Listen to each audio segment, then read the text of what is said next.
According to the latest International Monetary Fund World Economic Outlook, Croatia's economy will shrink by 0.6% this year, but may see signs of recovery in the form of modest growth in 2015. The assessment is significantly worse than the IMF's autumn forecast when they projected Croatia's economy would grow by 1.5% this year. Unemployment is expected to climb to 16.8%. However, the government outlook is different to that of the IMF expecting an 0.2% growth. The European Commission has said Croatia would enjoy a growth of 0.5%, while the central bank's outlook was set at 0.7%. The Deputy Prime Minister Branko Grčić said, commenting on the latest IMF outlook this morning, talking to Croatian radio, that things were actually really simple and clear.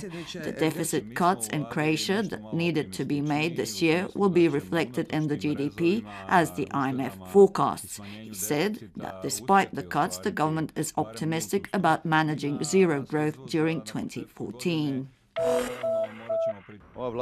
Reacting to the latest news, opposition MPs were not that convinced.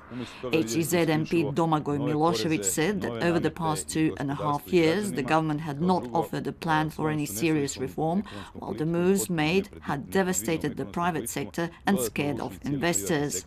Labour Party's Branko Vukšić said that the government has not managed to meet any deadlines and stressed he was convinced that it will fail to do anything in the next year and a half, and what can be expected is stagnation or a further drop in the economy.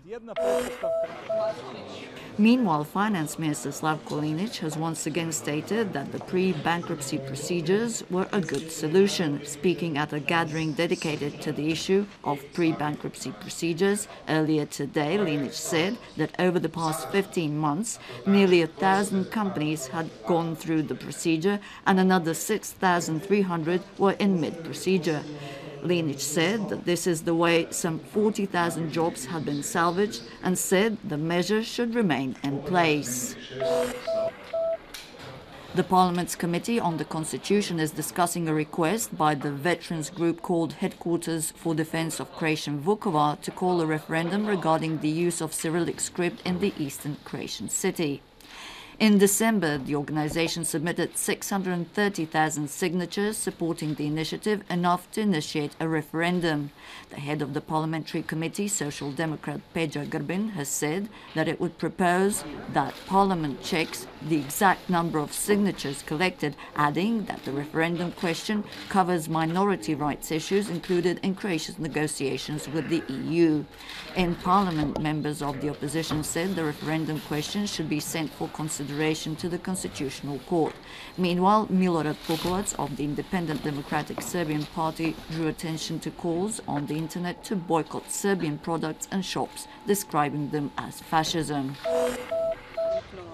In a letter forwarded to the Croatian government, the OSCE has expressed deep concern over recent convictions and pending charges against journalists for criminal defamation and insult in Croatia, namely journalists Slavica Lukic and Vladimir Matijanic were recently convicted for criminal insult, even though they were reporting on issues of clear public interest. According to the Croatian Journalists Association, there are more than 40 criminal insult cases pending against journalists in Croatia. Taking a quick look at sports, in Eurocup water polo action, Mladost plays host to Russian side Spartak Volgograd in the return match of the final at 6 p.m. tonight. Spartak won the first match 11-5. In water polo Champions League action, Dubrovnik's Jug hosts Primorje this evening at 6:50. And the weather for the rest of the day. Skies to partly brighten up. Some passing rain expected in the east and south. Showers possible inland. Winds moderate, northerly and northwesterly. Strong bore along the coast, turning to northwesterly in the open. Sea slight to moderate, choppy in the open in the central and southern sections of the coast.